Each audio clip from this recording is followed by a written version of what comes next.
Tu veux pas parler? C'est Célestine. Maman Célestine.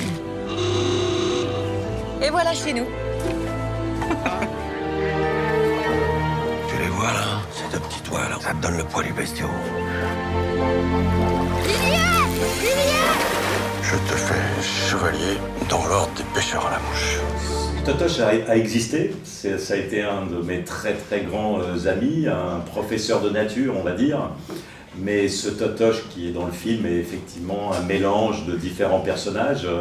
Il y a un petit peu de moi, même peut-être beaucoup de moi dans ce personnage qui aime la forêt, qui vit dans la forêt. Il y a mon grand-père, il y a un garde-chasse qui sévissait sur plusieurs domaines, qui était un profond amoureux, connaisseur de la nature, qui m'a appris beaucoup de choses.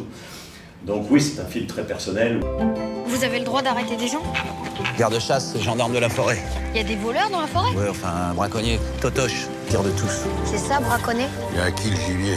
Un jour sur un domaine, le lendemain sur un autre. C'est pas du braconnage d'ailleurs, c'est un homme de la forêt. D'ailleurs, voilà, c'est pour ça qu'il y a ce petit clin d'œil à la fin. Évidemment que là, j'ai fait un raccourci et que pour évoquer le problème de la chasse en France, parce qu'il y a un véritable problème, comme il y a un véritable problème d'écologie,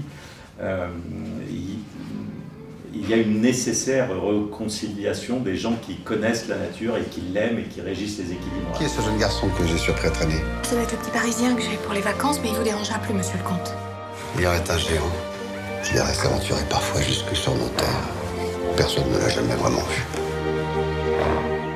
Sacré Seigneur. Il est parti vers l'amont. Ariel! Reculez!